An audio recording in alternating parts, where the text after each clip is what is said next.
এই বৃদ্ধ বৃদ্ধ লোকগুলি যখন আমার মাথায় হাত দিয়ে দোয়া করে, আমার মনে হয় আমার বাবা বলছে, মারে ওদের জন্য কেউ নাই। পরিষ্কার জায়গায় মলম দিলে জ্বলবে না, জলে হচ্ছে গিয়ে কাটা ছেঁড়াতে। কালকে আমি বাঁচবো কিনা আমি জানি না, আমাদের আগামী প্রজন্মের জানা উচিত।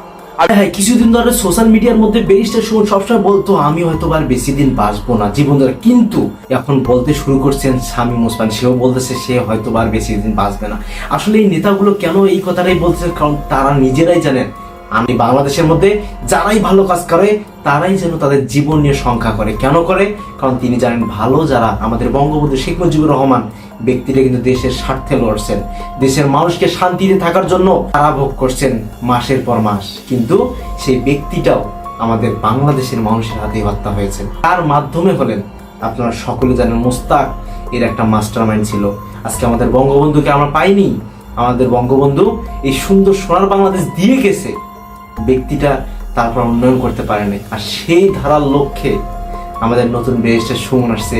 ব্যারিস্টার সুমন আসছে বঙ্গবন্ধুর আদর্শকে লালন করার জন্য বাংলাদেশের মধ্যে। আমার সেলুট জানাই এই ভাইকে। এবং আজকের ভিডিওটি খুবই ইন্টারেস্টিং হতে চলেছে।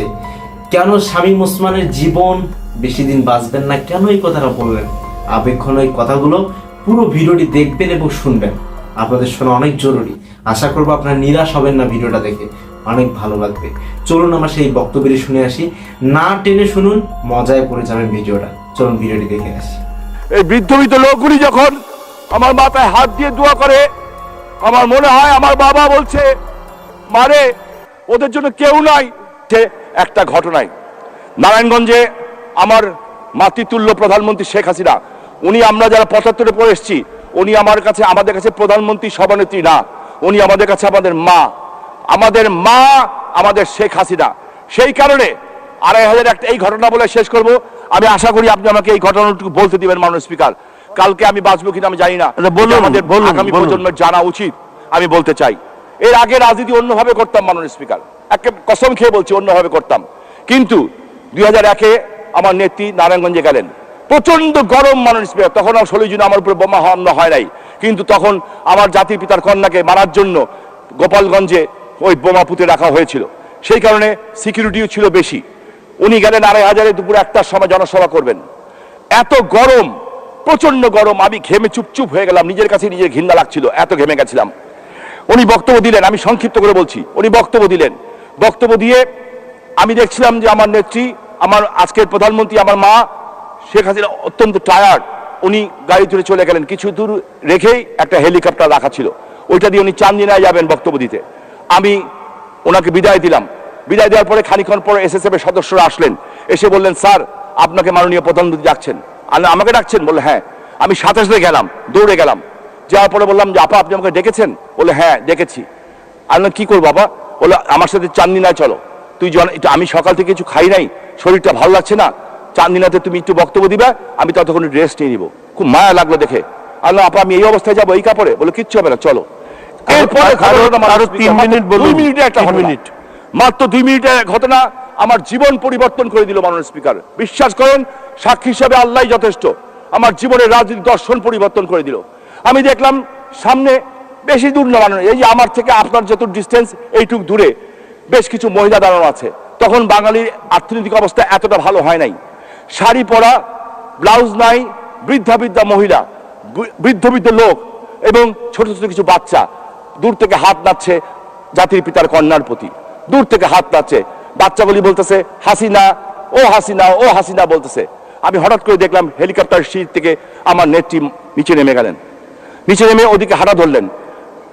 এসএসএফ এবং অন্যান্য যারা আছে তাদের দায়িত্ব পালন করছে। বল স্যার স্যার স্যার আর যাবেন না। বললেন সরো তো, সরো, বাংলাদেশের মানুষ আমাকে মারবে না, সাধারণ মানুষ আমাকে মারবে না, সরো বলে আমাকে বললেন স্বামী আয়। আমি পিছিয়ে পিছিয়ে গেলাম। আমি অবাক হয়ে দেখলাম মাননীয় স্পিকার, আমি নিজে সাক্ষী, আল্লাহ তুমি সাক্ষী, আমি দেখলাম ওই মহিলাগুলি যখন ওনাকে বুকে চাপা দিয়ে নিয়েছে, আমি দেখলাম যে উনি চোখটা বন্ধ করে ওই আদরটাকে নেওয়ার চেষ্টা করছেন। আমি দেখলাম মাননীয় স্পিকার, ওই বৃদ্ধ লোকগুলি যখন ওনার মাথায় হাত দিচ্ছে, আমি দেখলাম যে উনি ওই ভালোবাসাটা নেওয়ার জন্য আপ্রাণ চেষ্টা করছেন। এরপরে আমরা ফিরে আসছি, ওই বাচ্চাগুলি আবার চিল্লাচ্ছে ও হাসিনা, ও হাসিনা। নেত্রী আবার ঘুরে তাকালেন, তাকে হাসলেন। এবার হেলিকপ্টার উঠে বসলাম, আমি ওনার সামনে সিটে বসলাম। হেলিকপ্টারটা উপর দিকে উঠে আমি দেখছি এখন আপার সাথে অত কথা বলতে পারি না, মাননীয় প্রধানমন্ত্রীর সাথে বয়স হয়ে গেছে। এখন বয়স হয়ে গেছে, তখন যা ইচ্ছা তা বলতাম, যা ইচ্ছা যা মন চায় তাই বলে দিতাম। এখন বলতে পারি না, কারণ হেলিকপ্টার যখন উঠছে দেখছি একদিক দিয়ে আমার মাননীয় প্রধানমন্ত্রী, আমার এতিম শেখ হাসিনা, আমার শেখ রেহানা ছোট আপা যে এখন চিৎকার দিয়ে কাঁদতে পারেনি এখন পর্যন্ত। এই দুইটি বোন আজকে আছে দেখেই আমরা আজকে কলঙ্ক মুক্ত হয়েছি। যাতে বঙ্গবন্ধু হত্যার বিচার তো দূরের কথা, মাননীয় স্পিকার, এদেশে মুক্তিযুদ্ধের ইতিহাস থাকতো না। আমি বিশ্বাস করি মনে প্রাণে। আজকে 21 বার মারার চেষ্টা করা হয়েছে, সবাই শুধু আমরা তার উপরে চাপাই, আমরা শুধু সবাই তার উপরে চাপাই। আল্লাহর অশেষ রহমত, আমি ওনাদেরকে বলবো কষ্ট পেয়েন না। আমার বিশ্বাস জান্নাতুল ফেরদৌসে আপনারা আপনাদের পুরো পরিবারকে একসাথে পাবেন, এটা আমার দৃঢ় বিশ্বাস, আল্লাহর উপরে বিশ্বাস।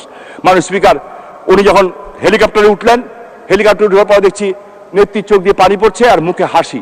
আমি জিজ্ঞেস করলাম যে আপা, বললো কি? আমরা আপনি হাসছেন না কাঁদছেন? উনি আমার দিকে তাকিয়ে বললেন, শামীম, এই বৃদ্ধ বৃদ্ধ মহিলাগুলি যখন আমাকে জড়িয়ে ধরে, আমার মনে হয় আমার মা যেন আমাকে কবর থেকে উঠে এসে বলছে, মা গো, ও মা, কোনো চিন্তা করিস না মা, আমার দোয়া তোর সাথে আছে। এই বৃদ্ধ বৃদ্ধ লোকগুলি যখন আমার মাথায় হাত দিয়ে দোয়া করে, আমার মনে হয় আমার বাবা বলছে, মারে, ওদের জন্য কেউ নাই।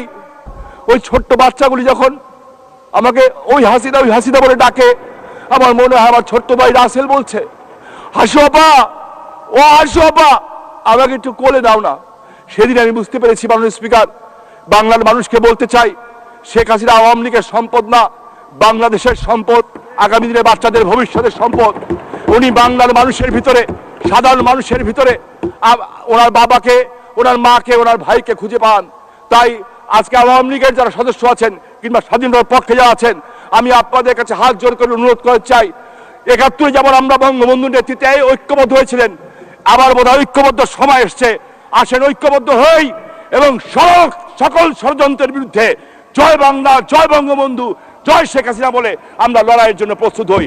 জিতবো আমরা ইনশাল্লাহ, কারণ শয়তান কোনো সময় আল্লাহর রহমতের সাথে পারে না।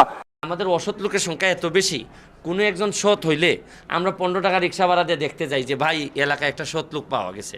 এই জন্যই আর কি বিষয়টা। এই যে আপনি আপনার সরলতা সাইড থেকে আসলে এই কথাগুলো বলছেন, কিন্তু আপনার কাছে কখনো কি মনে হয় না যে আপনার এই স্বচ্ছতা মানুষের অস্বস্তির কারণ হয়ে গেল? মানুষ না, অমানুষের।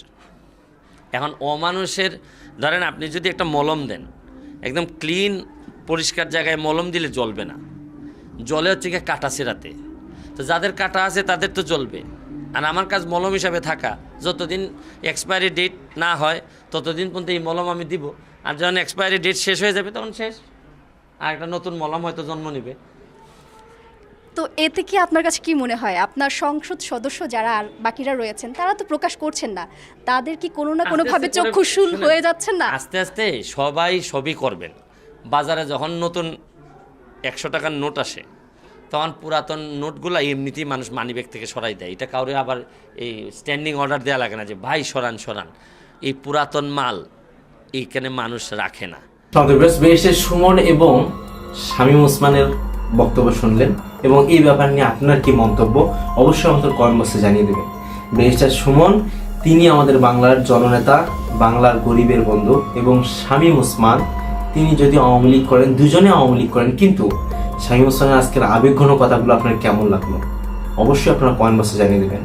আজকের ভিডিও পর্যন্তই। চ্যানেল নতুন হলে সাবস্ক্রাইব করুন, বন্ধু হয়ে পাশে থাকুন। আল্লাহ হাফেজ।